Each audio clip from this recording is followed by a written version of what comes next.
নমস্কার বন্ধুরা, Prius cooking হাবে সবাইকে স্বাগত জানাই। আজকে আবারও বাঁধাকপির একটা রেসিপি নিয়ে চলে এসেছি। একই রকম বাঁধাকপির রেসিপি খেতে যখন ভালো লাগবে না, তখন একটু অন্যরকমভাবে এই বাঁধাকপিটা ট্রাই করে দেখতে পারেন। ভীষণ ভালো লাগে খেতে বন্ধুরা। আমি একটু অন্যরকমভাবে বাঁধাকপিটাকে বানিয়েছি। তো বন্ধুরা দেখুন, আমি এখানে একটা বাঁধাকপি নিয়ে নিয়েছি। এই বাঁধাকপির অর্ধেকটা আজকে রান্না করব। তো আপনারা আপনাদের পরিবার পরিজন সংখ্যা অনুযায়ী এখানে বাঁধাকপিটা কম বা বেশি করে নিতে পারেন।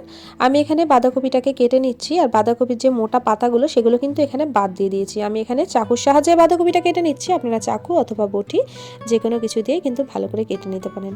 আমি কাটার আগেই বাঁধাকপিটাকে ভালো করে ধুয়ে নিয়েছি, আর কিন্তু এরপরে আর ধোবো না বন্ধুরা। আগে ভালো করে ধুয়ে তারপর কিন্তু বাঁধাকপিটা কেটে নিচ্ছি।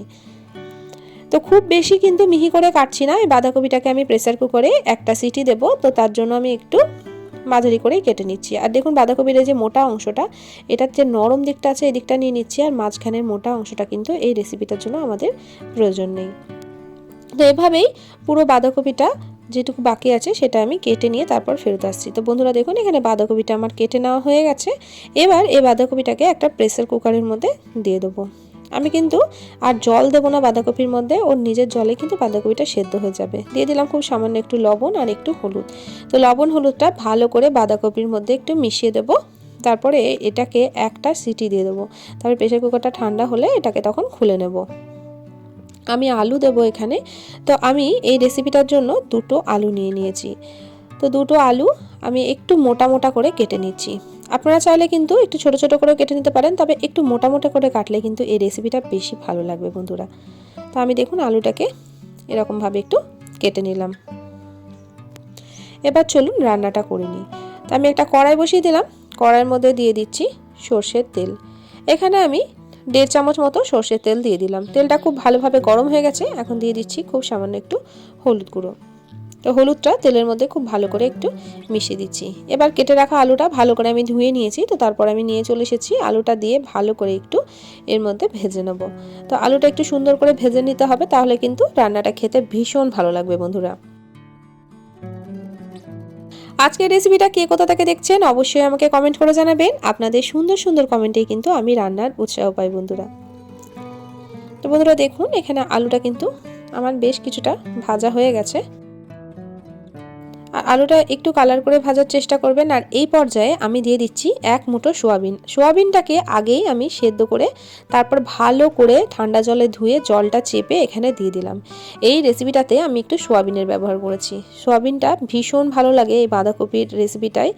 তো আপনারা অবশ্যই একবার হলেও এই রেসিপিটা বানিয়ে দেখবেন, খেতে কিন্তু দুর্দান্ত লাগবে, একটু অন্যরকম লাগবে খেতে।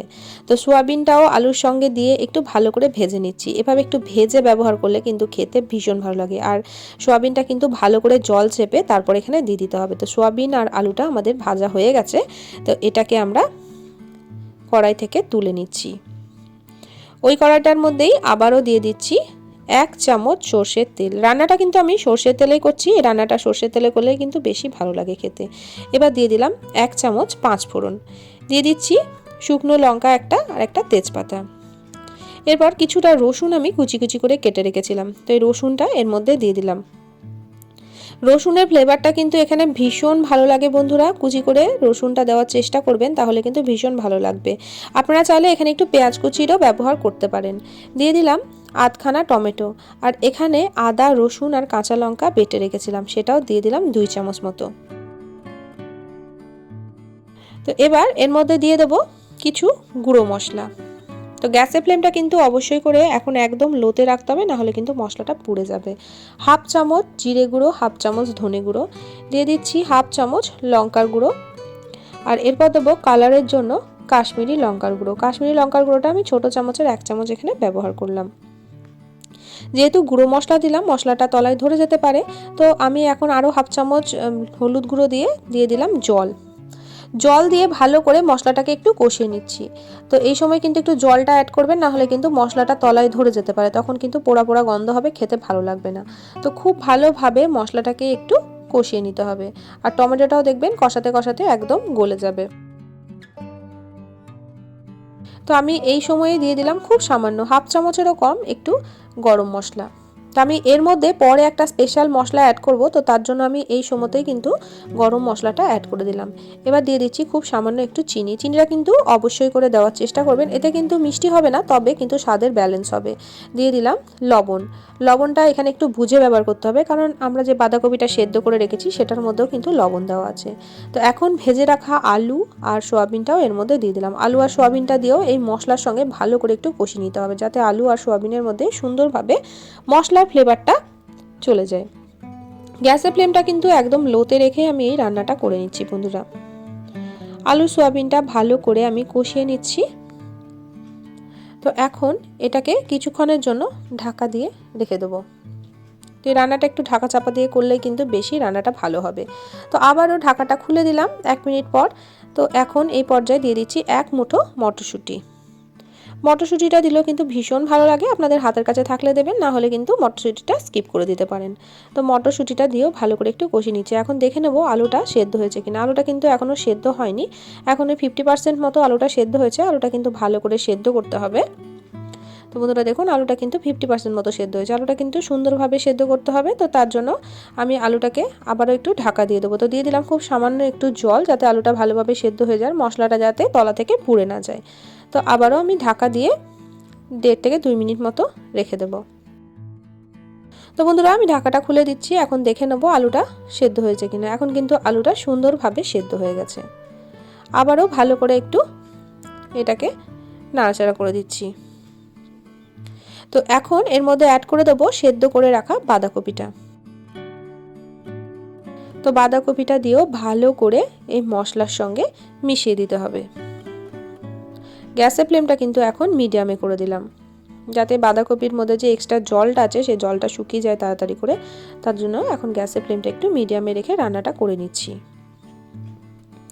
বন্ধুরা আজকে যারা প্রথমবার আমার চ্যানেলটিতে এসেছেন, আমার রেসিপি সামান্য হলেও ভালো লেগে থাকলে আমার চ্যানেলটিকে সাবস্ক্রাইব করে পাশে থাকার অনুরোধ রইল।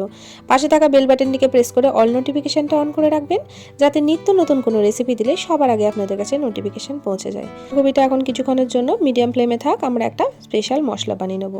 তো আমি এখানে একটা তড়কা প্যান বসিয়ে দিয়েছি। এর মধ্যে দিয়ে দিলাম একটা শুকনো লঙ্কা, 2টো এলাচ, কিছুটা লবঙ্গ, আর এর মধ্যে দিয়ে দিচ্ছি 1 চামচ গোটা ধনে, আর দিয়ে দিচ্ছি 1/2 চামচ গোটা জিরে। এখানে ধনের পরিমাণটা একটু বেশি দিতে হবে, জিরের পরিমাণটা একটু কম দিতে হবে। তো গ্যাসের ফ্লেমটা একদম লোতে রেখে এটাকে একটু ড্রাই রোস্ট করে নেব। এই মশলাটা দিলে কিন্তু বন্ধুরা দুর্দান্ত একটা ফ্লেভার আসে সবজির মধ্যে। তো আমি এই মশলাটাকে ভালো করে ড্রাই রোস্ট করে নিয়েছি।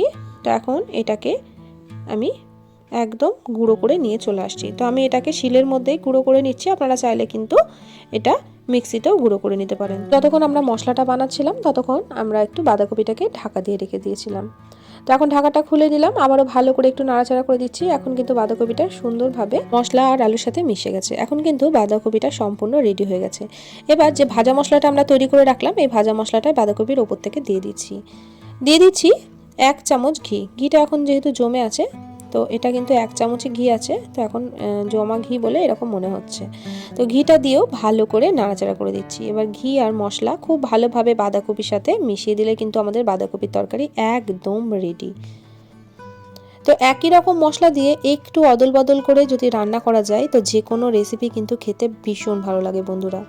তো রোজ রোজ একই রকম তরকারি না খেয়ে একটু ভিন্নভাবে আজকে এটা ট্রাই করলাম। তো আমাদের রান্নাটা হয়ে গেছে। গ্যাসের ফ্লেমটা বন্ধ করে কিছুক্ষণ স্ট্যান্ডিং টাইমে রেখে তারপর গরম গরম আমি পরিবেশন করব। তো বন্ধুরা আজকের এই বাঁধাকপি রেসিপি কেমন লাগলো অবশ্যই আমাকে কমেন্ট করে জানাবেন। আপনাদের সুন্দর সুন্দর কমেন্টেই কিন্তু আমি রান্নার উৎসাহ পাই। রেসিপি ভালো লাগলে প্রিয়জনদের সঙ্গে শেয়ার করতে কিন্তু ভুলবেন না বন্ধুরা। চ্যানেলে নতুন বন্ধু হয়ে থাকলে চ্যানেলটিকে সাবস্ক্রাইব করে পাশে থাকার অনুরোধ রইল। আজকের মতো আসি, দেখা হবে অন্যদিন অন্য একটা রেসিপির সাথে। সবাই ভালো থাকবেন, সুস্থ থাকবেন, সাবধানে থাকবেন। রেসিপিটি দেখার জন্য সকলকে অসংখ্য ধন্যবাদ।